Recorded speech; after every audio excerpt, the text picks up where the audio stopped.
छत्तीसगढ़ के संस्कृति ला देखे बर सुने बर हमार यूट्यूब चैनल लकी स्टूडियो सलोनी ला लाइक करो, सब्सक्राइब करो, शेयर करो।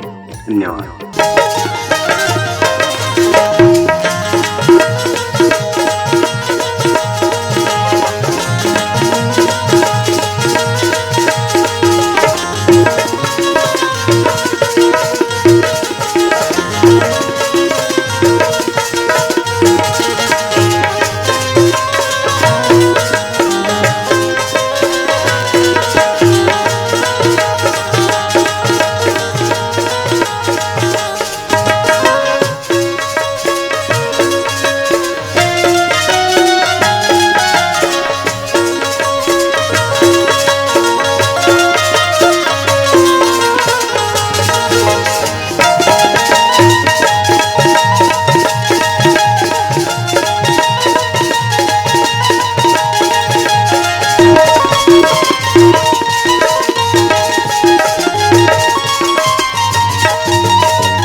हेलो हेलो सुनावत है माइक खा के मोर आवाज है। एक बार आओ भाई। Hello hello hello hello hello hello hello मैं तुम्हारा हालो कहा था तो इधर हाँ खोलो ऐसे हालो दोनों हाथ में ताली बजा के हालो लेकिन हालो ये माइक के नहीं समझे दिल का कर लेकिन कहे मतलब हुई हरे मैं हालो कहा था तो तुम हालो तो ये मन सब खाई देखत रहते वो गोठिया हम लगा करे बढ़े नहीं हालो कहे मतलब सब चल हालना है ताली बजा के हालो चाहे देती करके हालो लेकिन हालना है। ठीक है एक बार और जोरदार जयकारा करतन बोलिए वृंदावन बिहारी लाल की जय, बोलिए बजरंगबली की जय, बोलिए शंकर भगवान की जय, बोलिए देवी दुर्गा की जय, समस्त ग्राम देश नगर देवता की जय, समस्त ग्रामवासी की जय, अपने अपने माता पिता गुरु की जय, ये पावन धरती बड़गांव धाम की जय, बोल गुरु घासीदास बाबा की जय, जय जय जोहार, जय जोहार, जय जय जोहार, जय छत्तीसगढ़, जय भारत माता, बोल वृंदावन बिहारी लाल की जय। हर हर महादेव, हर हर महादेव, हर हर महादेव, हर हर हर महादेव, हर महादेव, हर हर बोल वृंदावन बिहारी लाल की जय। जय।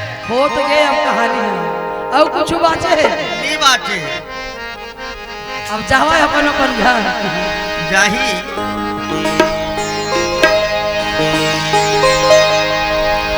तो हाँ बहुत खुशी के बात है। आज कामनधरा बड़गांव गांव में ये गांव के दाई दीदी भाई बहनी लेकर सिया संगी जोरिया काकी काका मामी मामा या दीदी बुबू जतका भी हमारा रिश्ता नाता है परिवार है सबको झन मिल के गांव के भी और दूसर गांव के मेहमान सगा है दोनों में बहुत बहुत धन्यवाद हम युगल भाई ला देवत है। देखा था तो कर सकल ला कैसे दिखत देला कैसे शकल ला देख के मत पाछू ना हो जाहू ओकर अक्कल ला घलो देखो कतेक बलवान है कतेक जीवी है कतेक ताकतवान है कि तुमला अतका झल्ला अतका जगह में शकल के बटोर के रखे है और तुहर साथ साथ पूरा कलाकार ला घलो तुहर गांव में लान करे कतेक बड़े वो बलवान है कतेक बड़े वो पुरुषारथ है ओकर ज्ञान गुण ला देख तू एक बार जोरदार ताली बजा के युगल भाई के सम्मान करो। बहुत बहुत धन्यवाद। और हमारे जतका भी यदि जनता जनार्दन और भैया बन बैठे हैं कुर्सी में मंच में विराजमान है दोनों वाला मैं हाथ जोड़ के प्रणाम करता हूँ और जनता जनार्दन के प्रणाम करता हूँ जब मैं कुर्सी में बैठे मन के ताली बजा के स्वागत करा और जज्जा गांव के दाई दीदी भाई बहनी बनाओ दो अपन आप पर ताली बजा के स्वागत करो।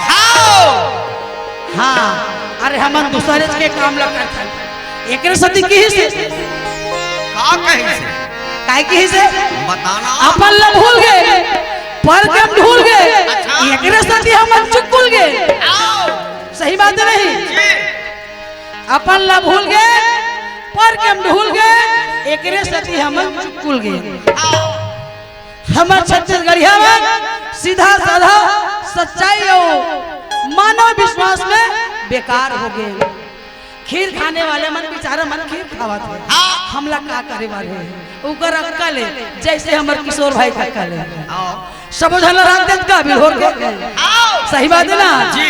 तो बोलिए दुर्गा मैया की जय तो लेवा सबसे पहले एक ठन जस गीत गाथा माता रानी के वंदना करथन ओकर बाद फिर आप मल्ला पंडवानी सुनाबो ठीक है माता द्रौपदी के चीरहरण ठीक है ना देवी भवानी तोरे महिमा नहीं जानो अरे अरे डंडा शरण करो परा ओ मैया डंडा शरण करो परा देवी भवानी तोरे महिमा नहीं जाना हो डंडा सारा करो पारा साईं डंडा सारा करो पारा नाम हुआ देवी भवानी तोरे महिमा नहीं जाना हो डंडा शरण करो परा हो मैया डंडा शरण करो ओ देवी भवानी हम बालक बनवा महिमा नहीं लइका जा डंडा हमर कुछ अक्कल ले दाई नाम हुआ तोलो भजत हन ओ प्रणाम करत हन ओ मैया डंडा सारा करो पारा जोरदार ताली ओ मैया डंडा सारा करो पारा नाम हुआ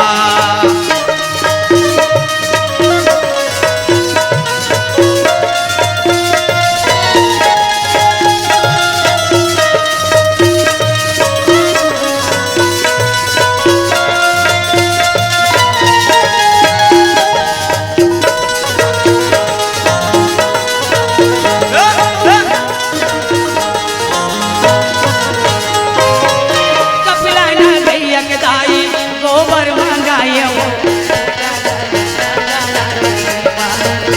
ओ मैया टूटा धरी गला धरी ओ कपिलाना गैया कनाई गोबर मांगाए हो तोर पूजा बा धारिया मानाली तोर पाठ बा आरती उतार हो जाए के समान तारी में भक्त ए कपिला ना गैया के दाई गोबर मंगाए हो टूटा धरी अंगा लाली पाई ओ मैया टूटा धरी अंगा लाली पाई ओ कपिलाना गैया कनाई गोबर मांगाए जय हो हो मैया धारिया मानाली पाए हो माओ धारिया मानाली पाए हो ए गजमोतियन के दाई चौका पुराए हो सोने खारा दिया दादा लाए हो मैया सोने खारा दिया दादा लाए ओ गजमोती के दाई चौका पुराए हो सोने कारा कारा साजा लाए हो मैया सोने कारा कारा साजा लाए हो सोने कारा कारा साजा लाए हो मैया सोने कारा कारा साजा लाए हो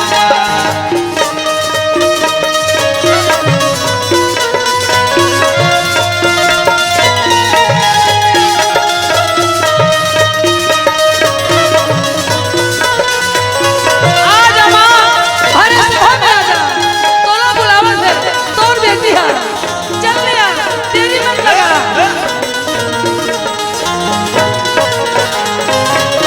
औ काकी का कहे लइका यौ जाता दाई पूजा नहीं जाना हो नहीं तो जानो पूजा या हो पाठेगा हो मैया नहीं तो जानो पूजा या हो पाठेगा ओ भवाना भक्ति तोरे कछुनाई जाना हो नहीं जाना पूजाया हो पाठे मैया नहीं तो जाना पूजाया हो पाठे ए दाई हम बालकन तोर लइका आओ। पाठ पूजा कुछ नहीं आवे नहीं आवे। हम तो सेवा नहीं कर सकन दाई आया। लेकिन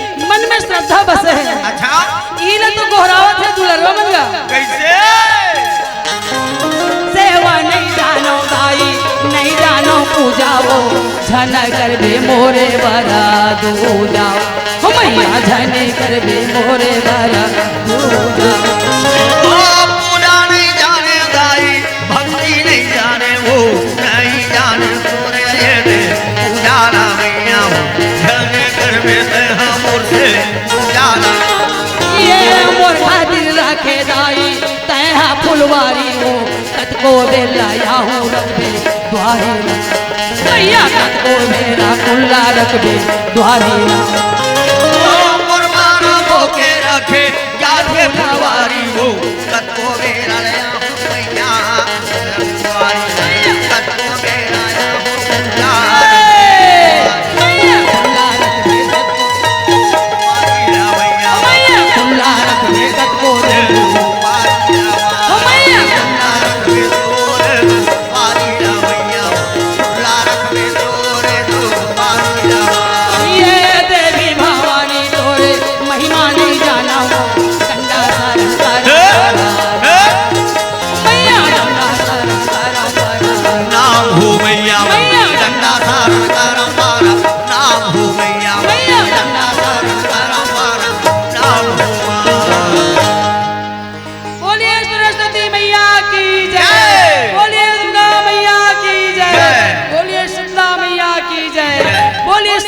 देवी देवताओं की जय बोलिए वृंदावन बिहारी लाल की जय। बहुत बहुत धन्यवाद आप मल्ला बड़ा सुंदर माता जी के वंदना भजन करे हैं। अब चलथन पंडवानी की ओर द्रौपदी स्वयंवर की कहानी आप मन के बीच में पोर से बरजात हन नून सिट्ठा लागित बताहू और नून डार सही बात है ना। एक बार जोरदार ताली बोल वृंदावन बिहारी लाल की जय। गणपति चरण मनाई के और व्यास देव धरी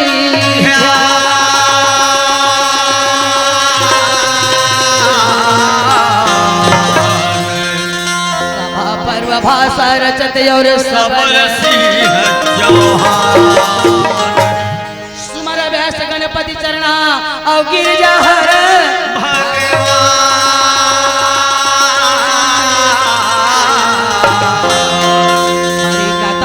महे संतो आयो चतुर तोर प्रति जन्म में जय बेटा और तोरे वंश गुणवान यदा बुध कथया सुनि सज्जनों की सबल सिंह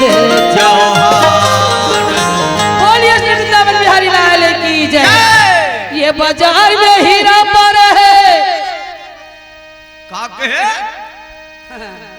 ये बाजार में हीरा पर है ये बाजार में हीरा पर है ये बाजार में हीरा पर है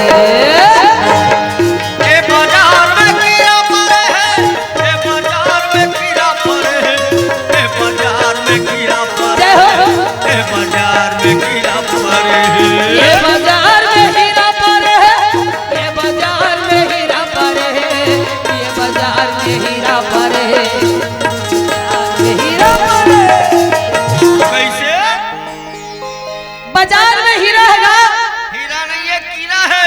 चुप भाग भाग ज्यादा हो गया कीड़ा कहा था तब भाई अपन अपन जटका खरीदी बिक्री आ रही हो तो कम बेचीगा और मन लगा थे अपने ने सुखा का हम लगा लेना देना है। महंगाई बढ़ गई तब गरीब दुबर मन काला ले खाई सब ऐसे का मैं वो महंगाई नहीं कहता हूँ मैं भारत ज्ञान की बात कर रहा हूँ। ये बाजार में हीरा पर है ये बाजार में हीरा पर है ये बाजार में हीरा पर है ए बाजार में हीरा पर है ये बाजार में हीरा पर है ये बाजार में हीरा पर है ये बाजार में हीरा पर है ए बाजार जय में हो। हीरा पर है कोनो हवा पर खया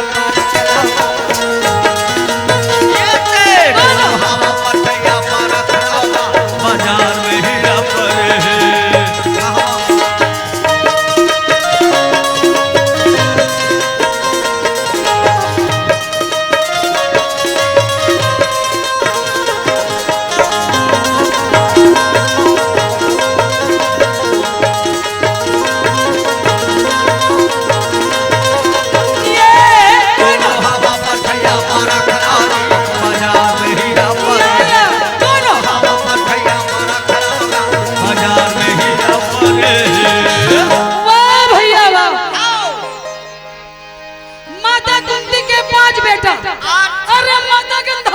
ओहो। नगर हस्तनामा 105 बालक रहे। ओहो, 5 अगर 5 कोरी बने नहीं रही दिन।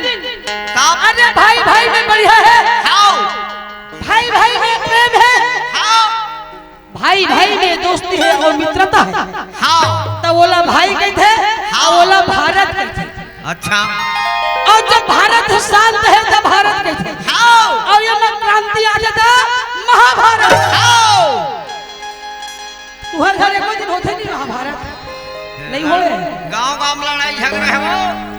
अरे महाभारत हमार भारत ना महाभारत कह दी दादा। हाँ। महाभारत ठीक है, हमार भारत महाभारत है। हाँ। दोनों दिन अमेरिकन अमेरिका के है सुने हैं। नीक है वो। महा अमेरिका नहीं कही, न इटली महा इटली नहीं कही, हाउ न चैनल महा चैनल नहीं कही। हाँ। चच्चा भी महान लगे हैं, हमार महाभारत में लगे। हाउ बाहर में नहीं लगे। एक सती भारत माता कहते थे, अच्छा छत्तीसगढ़ महतारी कहते हैं। हाउ लेकिन ये महतारी के लड़का मन कैसे महाभारत करते, ये भारत माता के लड़का मन कैसे महायुद्ध में तैयार हो जाते। हाउ अब आजकल भारत माला कहा थे। अच्छा काबर अगल बगल नहीं घेराइस तब गोल के घेरबो कहा थे। हाउ चारों मुड़ाला बांस वाले बंसी बजावत गा, गाय वाले गैया बांस वाला बंसी बजावत हो, गाय वाले गैया चरावत हो। बांस वाले बंसी बजावत गा, गाय वाले गैया चरावत गा। बांस वाला बंसी बजावत हो, गैया वाले गैया चरावत हो। मोरे सुना ले रे भैया, संगी हो ये दे कहाँ लागे दाई, ये भैया हो, मोरे महा हो संग्राम, ये संगी हो मोरे सोचत है बेटा काहे गे तू वही समय के बेरा। का संगी हो ये काला बतावा, ये काला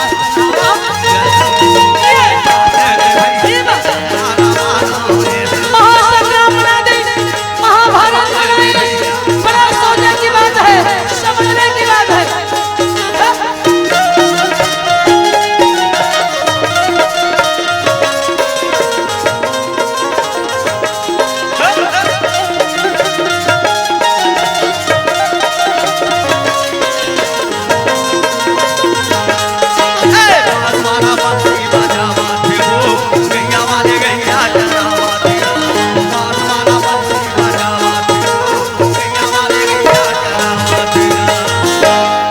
सही बात है भैया।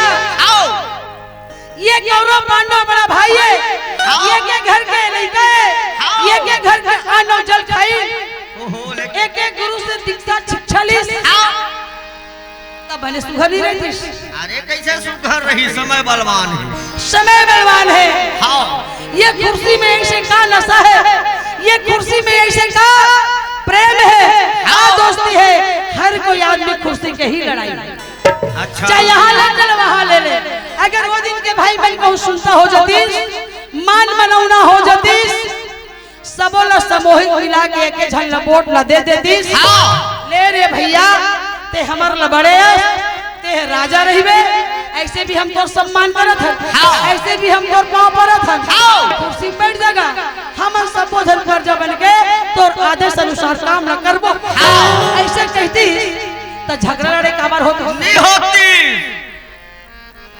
तब कुंती कहा थे मोर बेटा राजा बने, तब गंधारी कहा थे मोर बेटा राजा बने। हाँ अपन आप में नहीं सकते तब भगवान शिव के पूजा करत है। हाँ। मोर बेटा ला राजा होय के वरदान दे दे भोलानाथ। हाँ तब गंधारी कहा थे मोर बेटा ला राजा होय के वरदान दे दे भोलानाथ।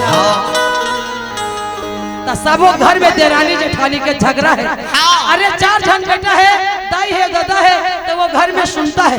हाँ और कहाँ कहाँ ला 2 जन बहू आ जाते तन वो घर के बिनता मार जाते। हाँ उसी प्रकार आज कौरव पांडव की कहानी में लड़ाई और झगड़ा बिनता जेकर नाम महाभारत। हाँ राज के अधिकार ला नहीं छोड़ो कहीं के। हाँ राजा दुर्योधन रहे तो मौका पा करके सभा पर्व की घोषणा करी। हाँ और वो सभा पर्व में सब ला न्योता दी। हाँ और का के न्योता जानता का कहे जुआ खेले के। त्योहारी तिहार के रात जुआ खेलते तुहर गांव घलो खेलते का? हाँ शुरू दिन चालू हो जाते और तुहर गांव में नहीं इकर गांव पूछा था यहाँ नहीं होगा वो होवत होही। अरे प्रगट ने खेलत होई लुका चोरा खेलत होई लेकिन खेलत होई खेलते ना भैया। हाँ बोला न्योता देवे दे राजा दुर्योधन। हाँ जुआ खेलने के न्योता भाई, पाशा खेलेंगे जुआ खेलेंगे, इस जगह में सभा स्थल बनाएंगे, सब लधारा धारा न्योता है, सब आकर के विराजमान रहो। हाँ एक जगह दिवाली त्योहार मना ले वो ऐसे करके पांचों भाई पांडव भी न्योता दिस और ऊपर खास खास रखलो वाले से संध्या के बेला में सब पांचों भाई पांडव राजा दुर्योधन के घर में आई। तो पांचों भाई पांडव और माता देवी द्रौपदी आई। तो द्रौपदी कहाँ चलत है? मोरे सना ना ना ना ना ना ना ना ना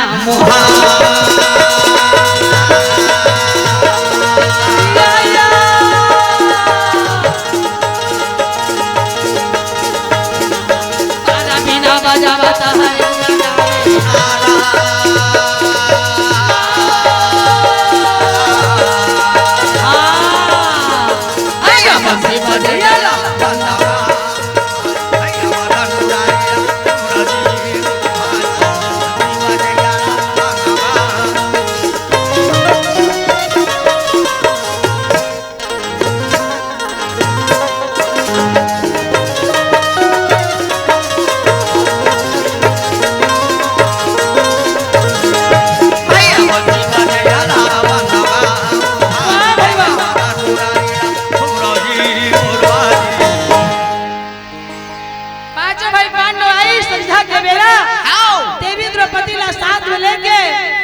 चाचा के निमंत्रण ला स्वीकार करके तो राजा दुर्योधन के बेटा रहा। हाँ जानता राजा दुर्योधन के बेटा रहा? मैं नहीं जाना वो कौन हरे हो? हेमल ने पूछा था। अरे राजा दुर्योधन के बेटा है लक्ष्य कुंवर। अच्छा तो लक्ष्य कुंवर हा चाचा आगे कह के बताई सब दादा ला ना। हाँ तो वो कर दादा का के थे जा बेटा तो चाचा वाला बढ़िया सम्मान के साथ अंदर में ले आओ। ले आओ। अरे तोरे घर में कोनो सगाया थे लड़का एको घाव देखे थे चिंजर थे तब बताते नहीं बाद हमर नानी आवत मां तो कर मां के जा बेटा जल्दी अंदर में लाके कहत नहीं कहा की थे वो भाई वो घर के संगे चाचा वो कैसे नहीं करी बेचारा आओ बेचारा लक्षक वो रहे तो चाचा के पास में जाके कैसे बुलाई कैसे हाथी जोड़ी पैया लगा था उसका कंबोरे भाई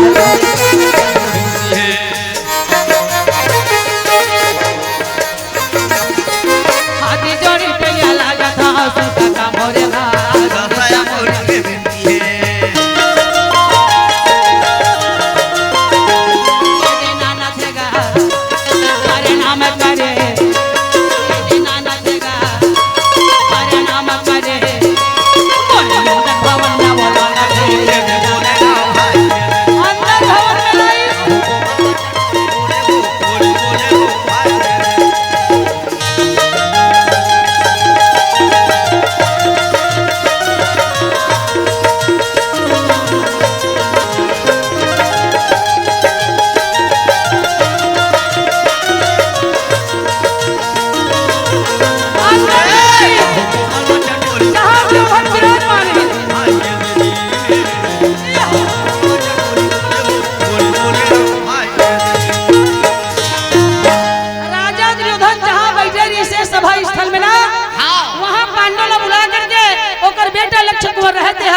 पिताजी मन के पास में एक दिन अरे बड़ल प्रणाम छोटे आशीर्वाद जबरिहल जय जोहार पांडव मन के बढ़िया व्यवस्था करे मान और सम्मान करे और देवी द्रौपदी पर कौन आगे रानी वो भाने यमवती का चले तुम्हारा स्वागत करवा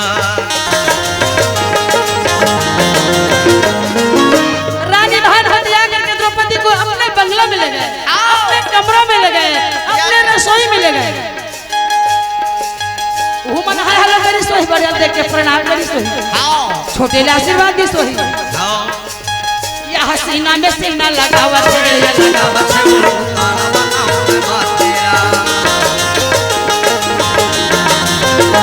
बने बने दीदी बने बने भैया बने बने दीदी बने बने भैया मोरे वाले ओ चाला मोला लगे मोला लगा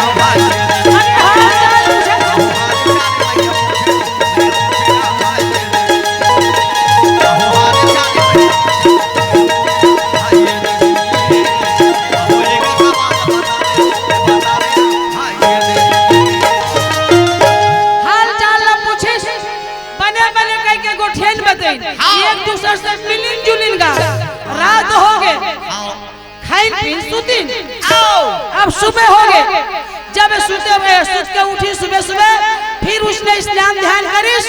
अब मंच के बुलावा आगे जुआ खेले की तैयारी है। जेकर जेकर पैकेट गरम है जल्दी आ जाओ, आज हम मन खेल ले वो जुआ बड़गांव में। अच्छा बन जाही नहीं। हाँ ऐसे भी सब जन समझिन के रिश्ता है, जुआ खेले में कोई गुनाह नहीं है, गुनाह नहीं है। चलो आ जाओ, एक तरफ तो मनता एक तरफ मैं। वही बैग मारने पैसा धरे बैठे पाछू रहा। हाँ जुआ खेलबो कहीं सुना था भैया, कट्टिक सुंदर के साथ जुआ के मैदान में सब कोई आदमी कटकिट कटकिट सब वहां पधारे हैं।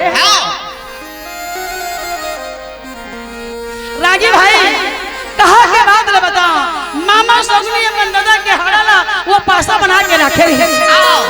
अरे वही पासा ला रमजान राजा धर्मराज के पास में जा और राजा धर्मराज के पास में जाके कहे बादशाह तोर मोर हो ही जुआ मत, मेरे साथ खेलो जुआ। राजा धर्मराज को तो शर्म नहीं लगे? ते राजा तो संग में जुआ खेलूं? मामा सपने रहे थे धर्म के गोट में सुन के दुर्योधन का हल्ला देखते, तब दुर्योधन हंस के कहते ए भैया युधिष्ठिर मामा ही कैसा खेलेगा, हारेगा तो मोर संपत्ति ला और जीत ही तो मोर होगी। मोट टहला मामा सगुनी फांसा खेली कहते। अच्छा राजा धर्मराज का करे ठीक है भाई, पास के मैदान में जब उठे तो फिर क्या करते हैं? क्या करे? काला बाकामा तोला काला सुनावा भैया देवेदारा धौरा भारी है, काला बाकामा तोला काला सुनावा भैया देवेदारा धौरा भारी है। पासा के खेल खेले के तैयारी हुई, जेकर करम छाड़े के जुआ खेले, जेकर नसीब खराब है के पासा पाली के खेल खेले। बीच में आके फंसा दिस। राजा धर्मराज कहे मैं राजा हूँ, अगर इसके साथ जुआ नहीं खेलूंगा, अगर पासा नहीं खेलूंगा तो इसके साथ मुझे झुकना पड़ेगा, नर्वस होना पड़ेगा। देखते हैं दो चार पाली खेल के, मनोरंजन तो है। ऐसे यो बोले भैया ऐसे यो बोले काला माता दिल के बात मामा सौगनी के दादा मरे रही से जगह नाम रही से अधिची। हाँ हाँ वो के हारा ला वो पासा बना के रखे रही, बड़ा जादू वाले पासा आएगा, जैसे कहा किसने हो जाएगा वही पासा धर के बैठे रही से सौगनी। हाँ मर सुन ले भैया काला माता मर सुन ले भैया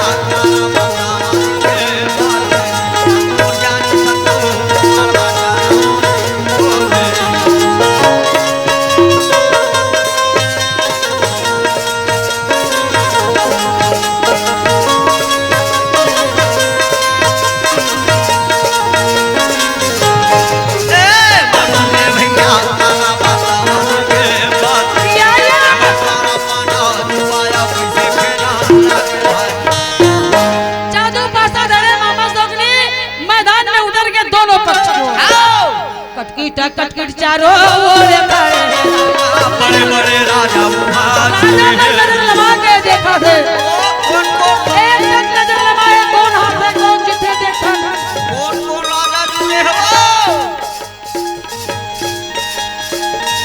वही रे तो समझन बैठ के देखा थे गा। पासा फेंका थे मामा सगनी, धर्मराज रहे थे दांव लगाते जावत है, काला के हारे लगा हारा थे धर्मराज, काला के हार लदा में लगाई हार गए, और सोना के चैन पहनने से कहूं लगे हार गए, और मुंगा माला पहनने से दोनों हार गए, पांचों उंगली में सोना सोना हीरा मणि अंगूठी में दोनों हार गए। अच्छा गोरा बदना दीदी काला ये पड़ गया भैया राजा ये भीमसेन कहे बड़े भैया काम बहुत गड़बड़ लगत है, बस बंद कर दे। अब साथ का खेल ले अब खेल ले अब नहीं करके उड़ जा कर। अच्छा भीम चुपचाप बैठे रहना जी यार देखा रहना अभी तो शुरू हुआ हाँ नशा बढ़त चले जाते कि जेकर मुंह में रावण के या कलयुग के विराजमान होथेगा आओ का अपना बात नहीं सुने नहीं चले थोड़ा थोड़ा करके या सोना या चांदी हीरा मोती धर्मारा जे आगे जी हां मरसले भैया गाना बतावा के बात सब लहार के धीरे धीरे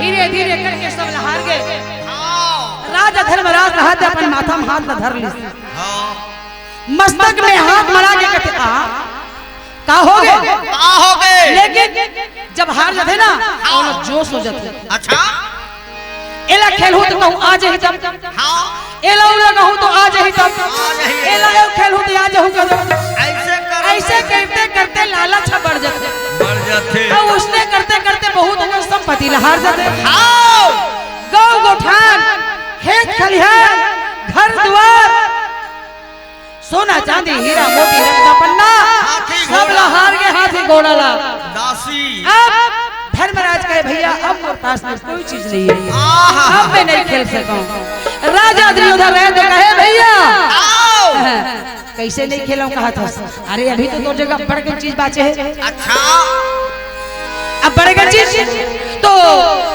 धर्मराज ने याद आके काका नकुल बैठेगा रहा ये ते भाजी चल आज ये ते भाजी मोर प्राणों से प्यारा ये ते भाजी मोर आंखों की तारा सहा देवला तावे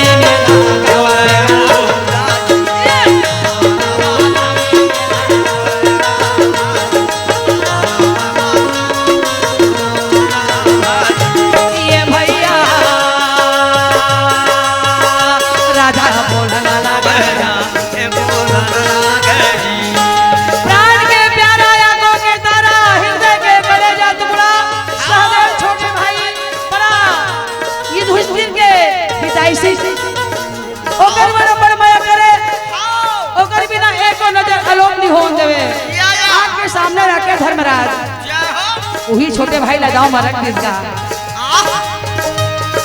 ये दीदी पासा पड़ने लगे पासा पड़ गए सहदेव लहार गए दूसरे दाव में नकुल लहार गए तीसरे दाव में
धर्मया उराजेगा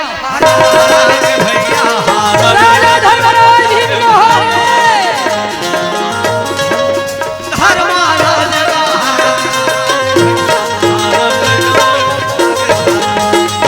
राजा धर्मा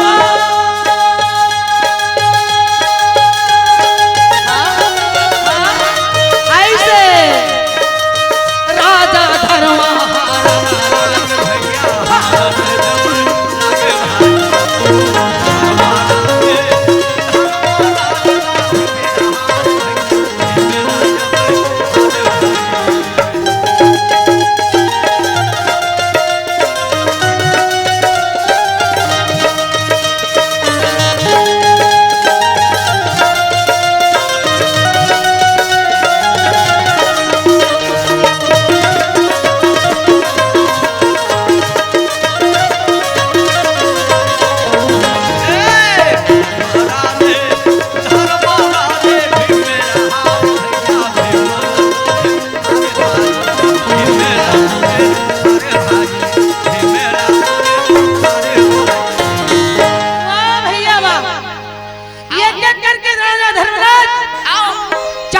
भैया को हार गए,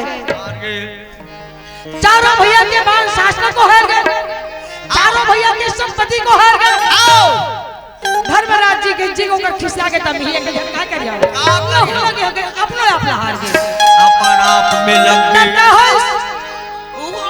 पांच भाई पानो बाल शास्त्र गदा मोदगर रुपया पैसा सोना चांदी सब हार गए। क्या हो डारला छोड़ के पाना गिरे देखो भुइया बजी, डारला छोड़ के पाना गिरे देखो भुइया बजी, डारला छोड़ के पाना गिरे देखो भुइया बजी, डारला छोड़ के पाना गिरे देखो भुइया बजी। डारा हो के सुनाना ये पाना के बिना ना, डारा छोड़ के पाना गिरे देखो भुइया बजी, डारा छोड़ के पाना गिरे देखो भुइया बजी।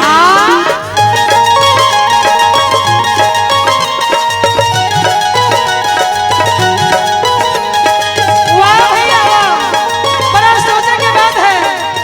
सन्नाटा हो गया सारी सेना, पब्लिक सोच में मर गई क्या हो रहा है, एक दूसरे के बोली बंद हो गए, एक दूसरे ने देखा तो तब गुठिया नहीं सकते, सन्न खा गए सब कोई, बोलती बंद मिलकी मारना बंद। का होत है पांडव के भाई, सारा संपत्ति धीरे धीरे करके खसक के हार गए। अरे अपन आपला धर्मराज भी हार गए, बड़े बड़े राजा मन टुकुर टुकुर देखा है चोला तोरे माटी है गा, काया तोरे माटी है चोला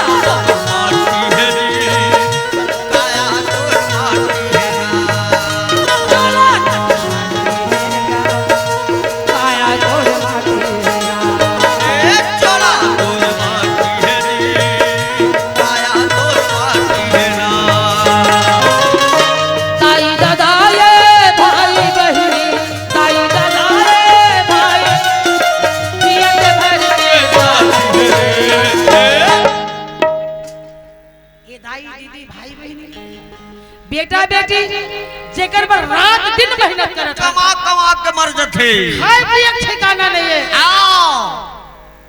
कब वो जुड़ा चला दे देते, अब्बर बेर में आवत होता कैसे तुम्हारे पर रहते रहबो कहा। अब पेट को भूख मरा दे ले भाई खा लेता, नहीं स्वागत है मिर्चा उर्चा गुड़ देते मत खा लेबो कहा। रात और दिन पसीना गिरा के मोर बेटा मोर बेटी करके सारा जवानी की ताकत खत्म कर दी।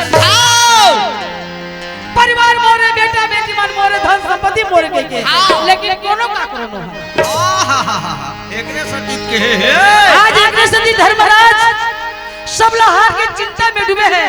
पब्लिक देखा देते मैं सोच में पड़ गए हैं कैसे ताई दादा ये भाई बहन बेटा बेटी रे कुल परिवार जियन से भर चला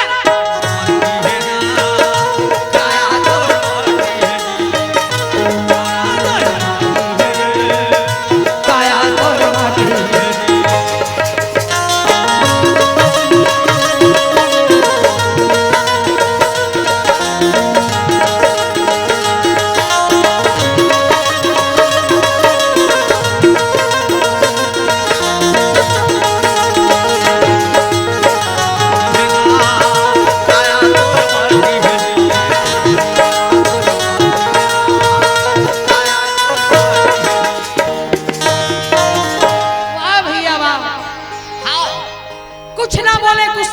सन्नाटा हो गए।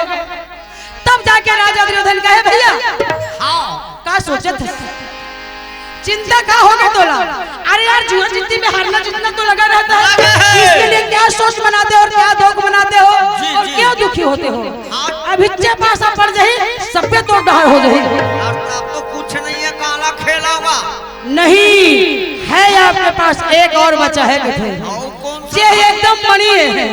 कौन सा धन दौलत बचे है? अरे मनिए भैया मनिए हो सकते वो मनी लगा दाम में रखबे तो सारा संपत्ति तो वापस हो जाएगी। हो सकते एक तरफ वो मनी है और एक तरफ तो सारा संपत्ति है। ऐसे कह दी धर्मराज के चढ़े जोश दिमाग टेंशन कुछ सोचे थे तो समझ नहीं आवते ये तीते मती छरिया गए क्या करूं ये ठीक है के कह दिस पासा फेंक दिस दुर्योधन के जीत हो गए धर्म के हार हो गए तो कहे नहीं तेली सिराही दिया बताई का कहे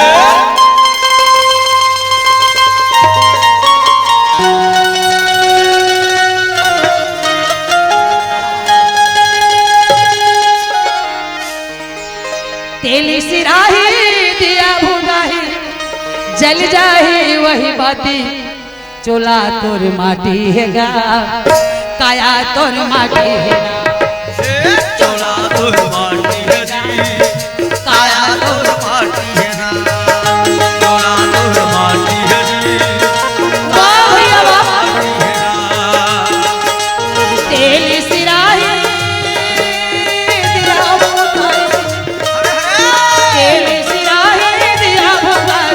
जल जाही यही बाती चला आया चला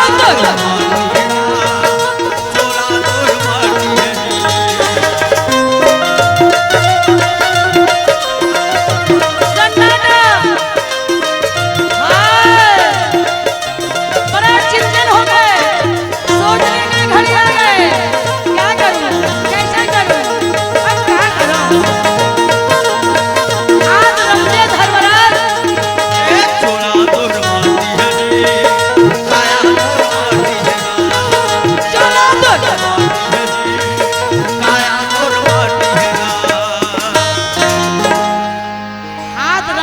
पांचों भैया और धर्मराज लेकिन क्या करें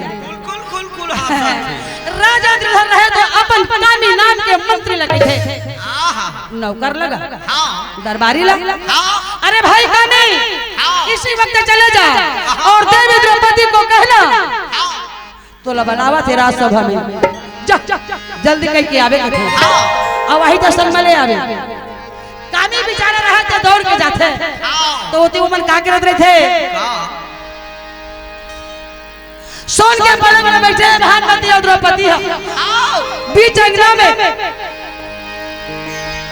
अपन केस संभालत रहा और देरानी जेठानी कुछ गोठियावत रहा जी ओते में जाके वो कामी नाम के बनिहार पहुंच गए और कहे ताई ए ताई द्रौपदी दाई लेकर के चिल्लाई गिड़गिड़ा के दाई माता राजा के आदेश से तोला बुलावत है काबर तोला जुआ में हार गए अच्छा पांचों भैया घर में अपन आप हार गए सब झगड़ा बड़े भैया धर्मराज दुर्योधन के दास बन गए और तहु दास बन गए तहु ला जुआ में हार गए चल चलो सभा में बुलावत है भानुमति ऐसे बात सुन के कह रहे तोर कान आगे है का बोलत हंसते हैं कौन ना बोलत हंस नहीं दाई मैं सही बात कर कहा था जा आज नहीं जावे द्रौपदी है अगर जाना हो काली बार भले चल दे ऐसे कहीं बेचारा कामी रहा थे जाके राजा दुर्योधन के पास जाके कहते बड़े भैया राजा महाराज भानुमति दाई है ना आवन नहीं दीजिए भानुमति आवन नहीं दीजिए ठीक है तुम इधर बैठ जाओ ए दुशासन बेचारा रहा था अपन गदा धर के उठी भैया आदेश करो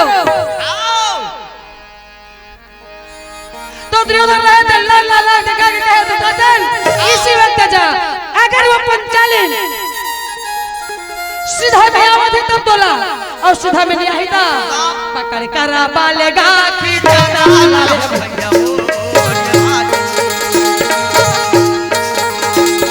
पकड़ करा बालेगा खींचना ऐसे ऐसे दुर्योधन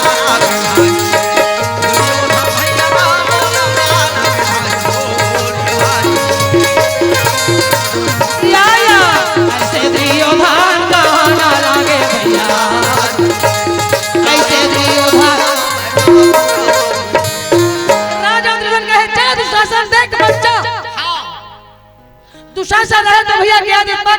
छोड़ के चले और जाकर के दरवाजे में चिल्लाने लगे, द्रौपदी ओ पंचाली ऐसे बचल्ला रानी सुजसना सुनाना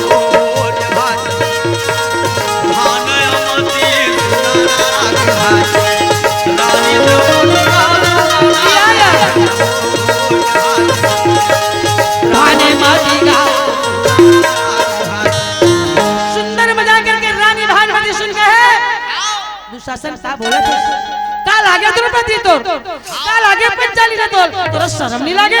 नाम लेवा था रिश्ता या नाता के ठिकाना नहीं है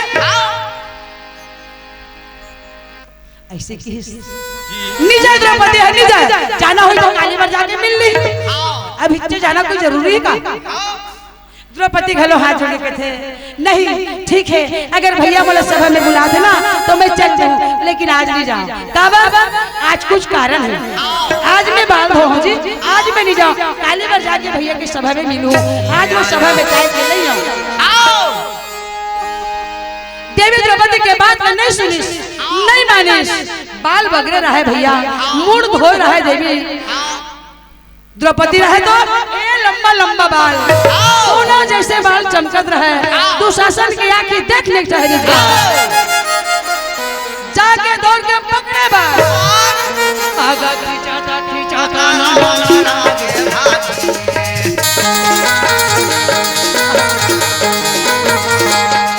बाल पकड़ के खींचने लगे जब बाल पकड़ी तो माता द्रौपदी नहा के भूया में गिर गए तो भूया में वो लोग हंसते थे देवी द्रौपदी कहते बचाओ आओ देवी द्रौपदी मुर्रोवाना लागे अब नैन से नीर बहावेगा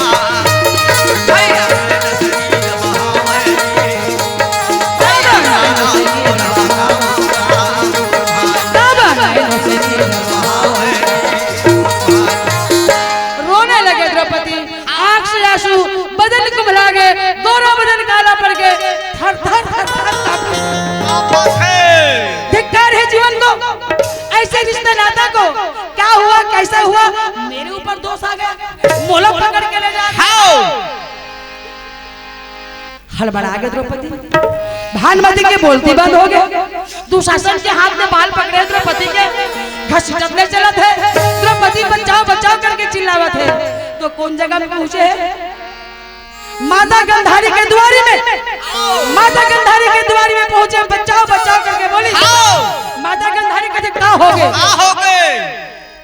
सुना द्रौपदी की आवाज दुशासन की आवाज थरा पसरा निकली देखा तो नहीं सका लेकिन कान में सुन के दुशासन है और द्रौपदी ने पकड़ के ले गया द्रौपदी कहे दाई बचाओ तुहर जमाना में और तुहर घर के परिवार में बहू के साथ ऐसने होते का अन्याय ऐसने अन्याय होता है धिक्कार है माता गंधारी कहे दुशासन छोड़ दो छोड़ दे छोड़ लेकिन मन मतंगी माते नहीं जब धक्का खाए ऐसे अबला नारी तो गर्व रहे पछताए जेकर ऊपर में कलयुग के विराजमान है ते काको समझाए थोड़े माने नहीं माने दुशासन नहीं मानेगा माता गंधारी बड़ा गुस्सा हो बड़ा क्रोध में आ गए गंधारी कहे दुशासन अरे तू सब शकल के नाश एक ही दिन देखो वाह वाह सर्वनाश हो जाएगा मेरा शराब है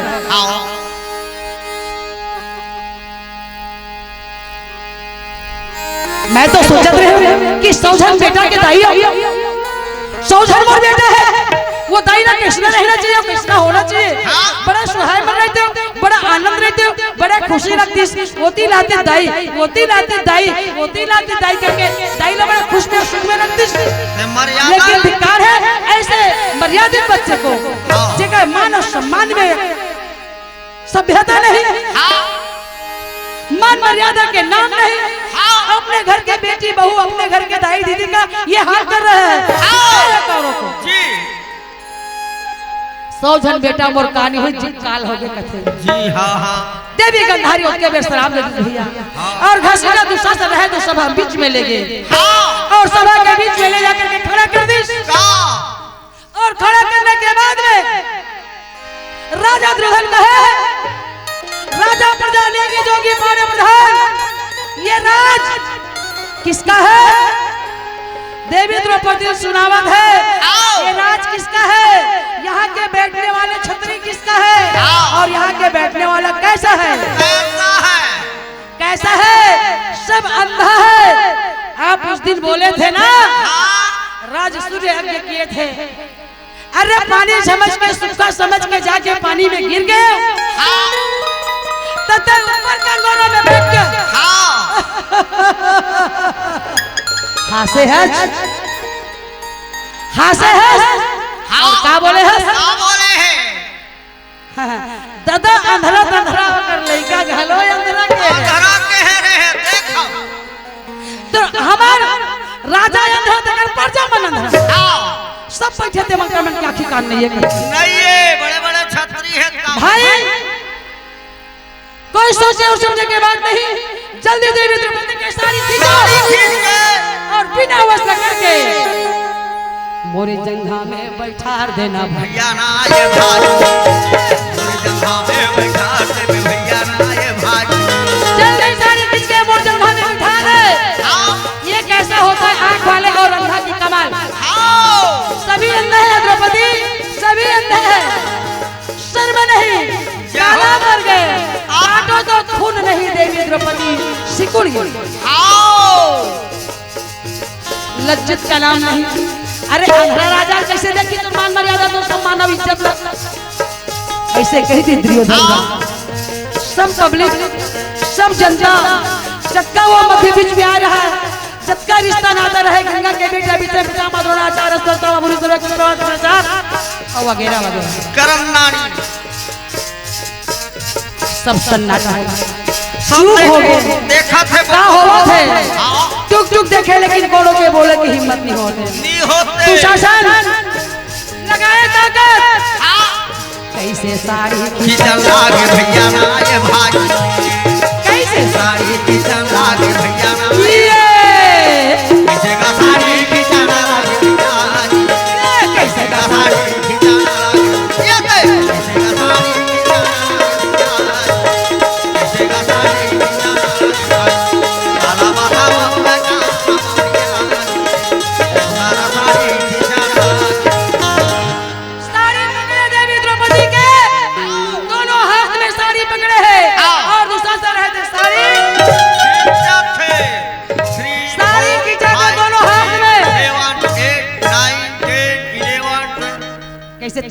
तमाशा देखा था?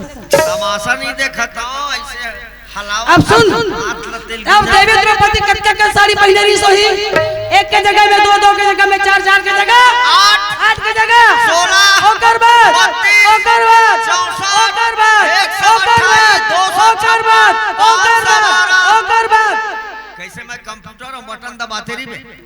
नहीं पढ़े लिखे के अरे आगे के लिए थोड़ा मनगानित करे ऐसे। तो ऐसे दुशासन जब साड़ी खींची, साड़ी की वहां ढेर लग गई।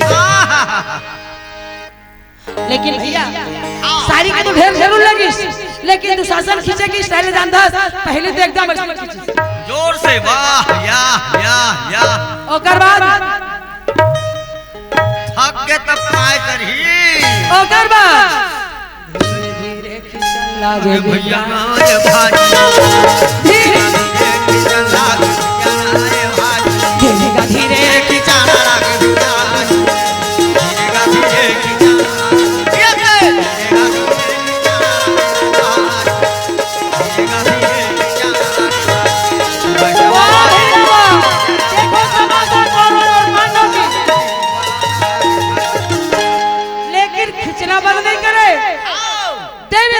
चक्र के समान बीच सभा में घूमा थे। भीतर पितामह के मुंह लगे के कहे, दादा मैं तोर मानो सम्मान और तोर घर के नाक तोर पत्तो और तोर बहू पांडव के धर्म पत्नी मैं तोर घर के मान मर्यादा बचा, ये मर्यादा के लाज बचा, उल्लंघन ना होने दो। भीषम पितामह सिर न झुका दे भैया। हाँ भीषम पितामह सिर न झुका दी तो द्रोणाचार्य गुरु के पास में कहते हैं गुरुजी, हाँ गुरुजी आप मेरे पति के गुरु हो तो मेरे भी गुरु हो। मोर दादा संविधान बने रहे तमर फूल दे आप मेरे पिता हो और तेरे रहते मेरा एक गति बचाओ का करही झुका दूंगा। आंख में आंसू है पर पहुंच नहीं सके, आंख में आंसू है पर हो नहीं सके। बाप के भोजन कर्ण विक्रम स्थामा भूरि शर्म कुल गुरु कृपा चार सब कोई सिर झुका के बैठ गए। अंत में भक्त विदुर घलो सिर न झुका दी, किसी की आवाज नहीं निकली। ललकार के फिर राजा दिल गए द्रौपदी। राजा के राज में रहना है तो हाजी हाजी कहना है। अमोरे से जैसे खाबे ओइसने हो जाते मन, जैसे पीबे पानी ओइसने निकलते वाणी। यहाँ समझौता वाला बात नहीं। हाँ ये सब राजा का आदेश है। हाँ जान भी चला जाएगा लेकिन एक शब्द कोई बोलेगा नहीं। हाँ नहीं बोली। देवी द्रौपदी जमा के दोनों अचरल धरे रहा, दुशासन खिंचत रहा। हाँ तो कहते अब ये मन तो मोर रक्षा नहीं करी, तब कौन करही? तो अब दूसरा रास्ता अपनाना चाहिए। हम ही मन आज भूल आगे रहे दाई। यहाँ अंडा आया, अंडा लान तक कहते विनायक वाले रद्दल जाबो के है। हाँ अब विनायक वाले रद्दल घलो भूल आगे तले अब है गए गुंडर दे वाले रद्दल जाबो के है। हाँ भूल भूल आ गए, लाटा बोर्ड पहुंच गए, लाटा बोर्ड पहुंच गए। अब क्या करना चाहिए? तो क्या कर लिया पड़की भाग वाला रास्ता लाया था। आए बात यति बने यहाँ यति आज बात दूसरा तो फिर चलते तब फिर दिमाग लगाए खिसियाए में मल्ला कसगा गाड़ी ते मन गदगद कुदावा था। अरे ये तो समझ होना चाहिए कि गाड़ी में भागा थे मैं सब बद परे सुनते हैं तो तही कनिक पूछ लेते भैया ये कौन गांव है। अब ये गांव जाके रास्ता कते हर के तहु बोला का करे बर कहा था। अब ओहो उस निर्धर इसने बेचारा ताकि काला मुन के चलावत इस गाड़ी ला। अरे आखिर देखा थी तो वो ड्राइवर के काम है सीधा देखना। अगर ऐसे का हाँ तो ऐसे हम आज भूल भूलैया खून कर रहे हैं तेकर चलते हम लेट हो। हाँ तो देवी द्रौपदी कि अब इधर के माया मोह में रहना बेकार है, अब मेरे को दूसरा रास्ता अपनाना चाहिए। आ जाओ मुठा में धर के भगवान कन्हैया ला सुमरन करे लगी। कैसे? कैसे? तोरे बिना जगह अंधियारी,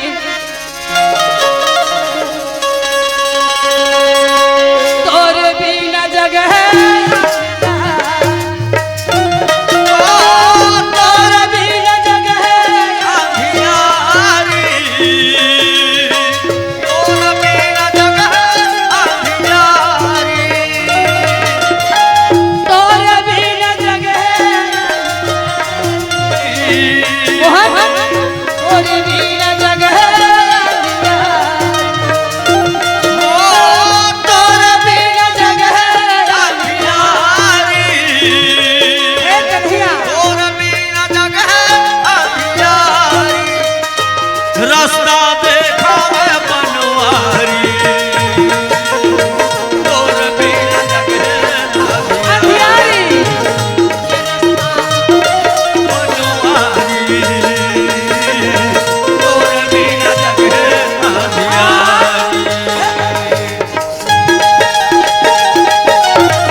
बिना मेरा जीवन बेकार है।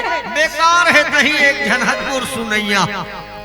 रागी भाई, हाँ जब भगवान कन्हैया के नाम ला देवी द्रौपदी लेते हैं, हाँ तब भगवान के आसन हला जाते, ओ जगमगा जाते। हाँ उठ के बैठ गए, हड़बड़ा के उठ के बैठ गए।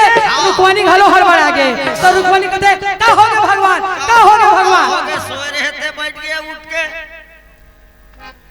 तो भगवान कन्हैया कहते रुक्मणी आज मोर बहनी ला बहुत संकट पड़े है, मोला बार बार चिल्लावत है, मोला बार बार पुकार करत है, मैं जाऊं मोला जाए बर कहा थे। तो जाना। तो रुक्मणी कहते तक काबर देरी लगा है, जल्दी जा। दिल से नहीं पुकारा तू। औ देखा था वो द्रौपदी बोला का कहीं के बलाते थे, औ ठोकम देखा था। हाँ अभी अपन आप की ताकत लाजमावा थे द्रौपदी है काबर लुगरल जमात धरे है। जब लुगरल छोड़ के हे कन्हैया ऐसे कही ना ओके बेर जाऊं तहू बड़ा कर रहा है, तहू देख मर रहा है, मरत है ते मरत है, दतला बेचारा पानी में डूब के मरत है, ते कहा था वो हंसत है। हाँ ते का समय की इंतजार कर, जल्दी जा। नहीं जाओ चाहूं ना भाई, तोला का हड़बड़ी हो गई, रुक तो एक नहीं। सहित में भैया देवी द्रौपदी की हालत बेहालत हो गए, कुछ नहीं सूझी, सहित में दोनों हाथ ना छोड़ दी और दोनों हाथ ना छोड़ के कहे नहीं जाओ।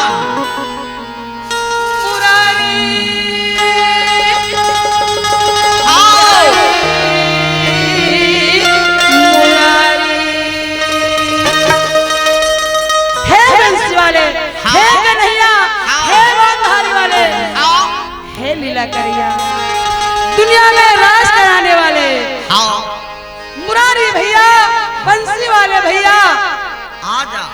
रखी हो लाज हमारी मुरारी, रखी हो लाज हमारी मुरारी, रखी हो लाज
याद करत है। अब मैं थोड़ा भी विलम्ब नहीं कराऊं, मैं जाता हूं। काबर मैं होकर कर्जदार हूं। जब राजसूर अगिस ना शिशुपाल के वध करिस, मोर चक्र सुदर्शन आइस, मोरो अंगरी कटारी से तो सब जन देखत रह गए, बने बने लुगरा पहने हन, हमार लुगरा कैसे चिरबो कह के। लेकिन द्रौपदी जितना भी महंगा वाले साड़ी पहने रही, सोना और चांदी के जड़ी खिचारी से साड़ी के सोच नहीं करी द्रौपदी, साड़ी ला तुरंत फाड़ के मोर अंगरी ला बांध के अंगली के दर्द दूर करे दूर करी आज तो पतीला दर्द हो गए महू का दर्द दूर करे बर जाता हूं क्या वृंदावन येगा मोर बिपिन बिहारी भाई वृंदावन येगी मोर बिपिन बिहारी भाई ये बनहारी मोहाना जय हो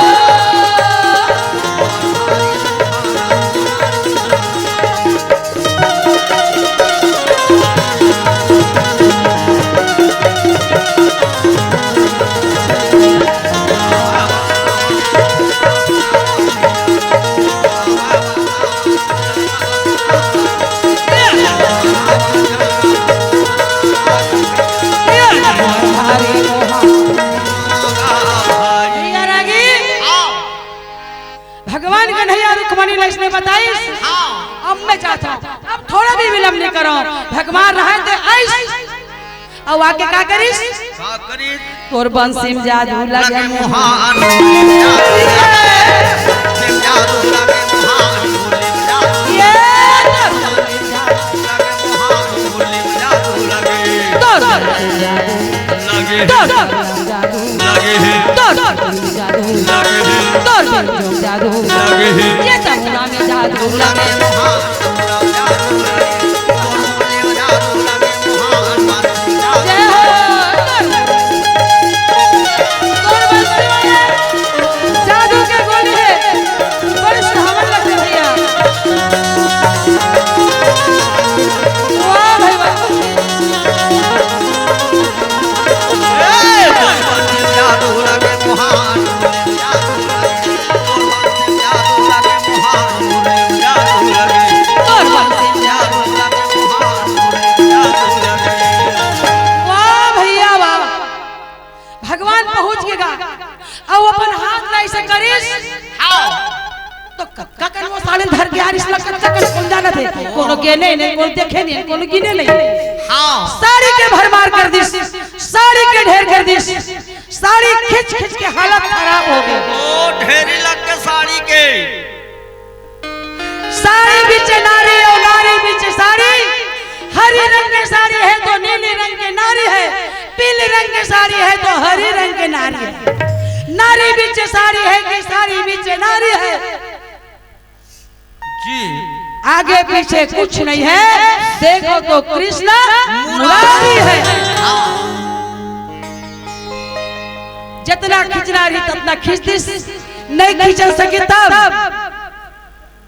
खाई के मूर्छा गागी रहना लागे खाई के मूर्छा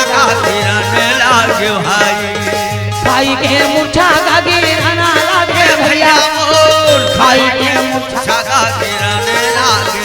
कैसे ऐसे साड़ी रख खींचिस अरे अटका बेला इधर साड़ी खिंचाए नहीं है कटका कल पहिन के आगे है रे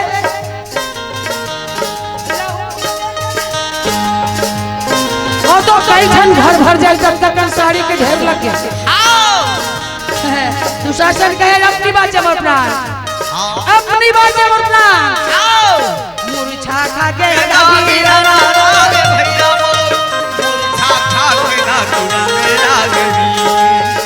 ये बेहोशा हो गएगा ये बेहोशा हो गएगा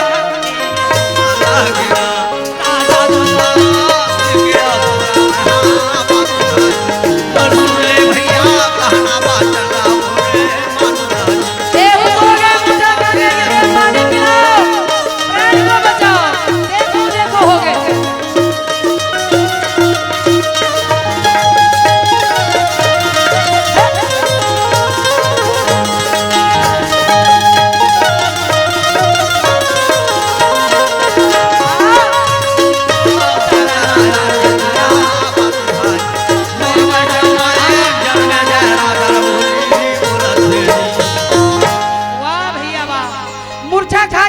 दुशासन पानी पियावा थे देखो देखो हो गया मुंह सुखा गए बदन काला पड़ गया ऐसे हालत देख के ऐसे चिल्लाहट देख करके माता गंधारी मध्य विश्व सभा में आई और आगे कहे दुर्योधन तो शर्म नहीं लगी इसने अतिक बड़े खानदान राजा महाराजा के बेटा हो गए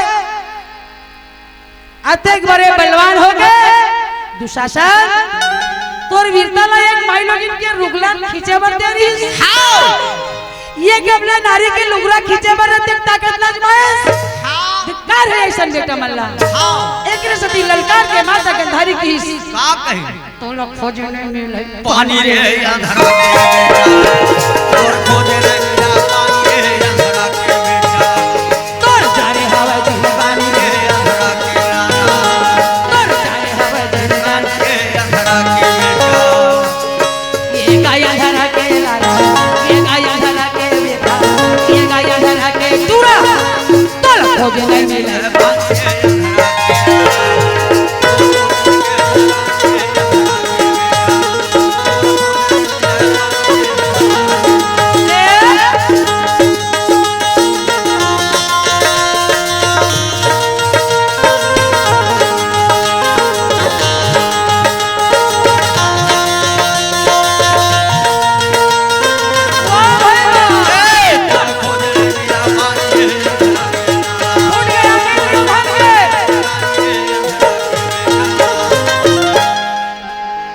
खोजे नहीं मिले पानी रे अंधरा जरे हवे जिनगानी रे कनवा के टूरा ऐसे गंधारी अपन बेटा गारी दी तहु मन अपन अपन लेकर टूरा के थोड़ी कैसे वो सब कहते ना धिक्कार है ऐसे राजा को राजा कहने के अधिकार नहीं मर जाना है लेकिन बेइज्जती नहीं कराना मान और सम्मान को मर्यादा में रखते हुए कोई भी काम करना चाहिए दुर्योधन मांग बेटी मांग जितना भी दौलत मांगना है मांग मैं दोनों रक्षा करे में तैयार हूं बहुत होगी करमन के बहुत होगी करमन के मांग द्रौपदी कहते काला मांग मुर्दा मुझे चलो देंगे मन को जुते बचेगा मांग में का हां मम पुकार सही में माता गंधारी का केला जब में सहानी हुई मांग द्रौपदी जैनों के लिए वो भी नहीं तोला द्रौपदी कभी कुछ नहीं मांगा बस दास बने है बोला मुक्त करा दे पांचों पतिला बोला दे दे और कर बांध धनुष ला दे दे हमन अपन धन छेओ धन मुक्त रहन का को बंधन में मत रहा और सोना चांदी हीरा मोती रत्न पन्ना जेवर गहना लगा करी हो ऐसे की द्रौपदी है माता गंधारी कहते ए मस्त बेटी राजपाट का मांग ले दुर्योधन खड़ा होकर कहते या ते देवैया कुछ नहीं जानते हो बीच में आके भाषणबाजी करना बंद करो देखा था वही सिखा आजकल के दाई दादा वो दिन के बाद में आजकल के लड़का मन सीखे है ना ना टूरा मन हमला चमका देते तेरी जानो जो चुपे रह रहा का करबे दादा एक कौड़ा खाए मिले के चुप हो जाता हां खिसिया दे वो खाए खलो नहीं दी हमन तेरा को मेरा रात निकाल के आवा था तो हमार वो एक ही बात में कही दे टाइम में आवे तो खाए मिली नहीं मिली हां रान के खावे ले जुड़ाल खावे हां राजा दुर्योधन कहे दाई आप कुछ नहीं जानते हो सबको देने के लिए कहते हो नहीं युद्ध होगा और युद्ध नहीं होगा तो पांडव हार गए तो वनवास जाना होगा जब 13 साल के वनवास पांडव काट के आई ओकर बाद राज के बंटवारा होगा ओकर बाद दिया जाएगा ऐसे देवी द्रौपदी पांचों भाई पांडव सिर नीचे करके अपन माता गंधारी के प्रणाम करके अपन आपला मुक्ति पा करके फिर कैसे चला थे 12 साल के चलते फिरते वनवास और 1 साल के गुप्त वनवास के लिए भगवान कन्हैया प्रणाम करके द्रौपदी कहे भैया पांचों भाई पांडव प्रणाम करके कहे कन्हैया दाई कुंती के ख्याल रखबे चाचा के प्रणाम करके ये मन सब पांचों भाई पांडव देवी द्रौपदी वनवास को निकल जाते हैं कैसे कैसे कुंती के बेटा चले वनमा का कहे आई कुंती के बेटा चले वनमा और द्रौपदी वो गरी संगमा काबर करम गति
भैया ए मन है तो लड़ाई झगड़े में बनवास चलिस, लेकिन भगवान श्री कृष्ण दाई दादा के बात न मान के बनवास चलिस तब बनवा सकता है।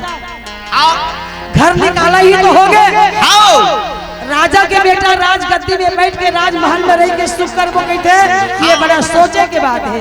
कर्म मत होकर बनवास लिखाए तो कहाँ राजगद्दी पावे।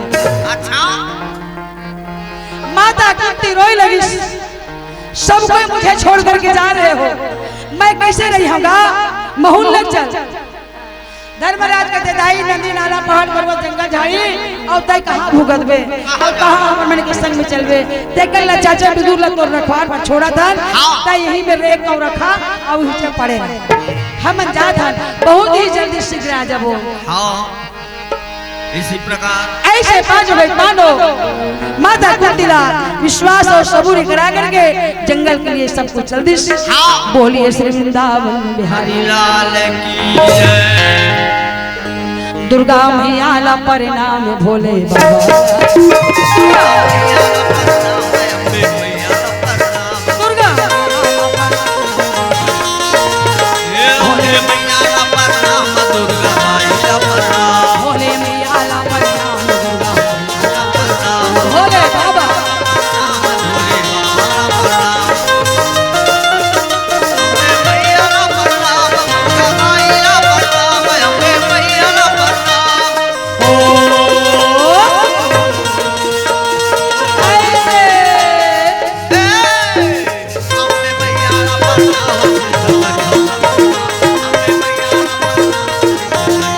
अम्बे मैया ला प्रणाम,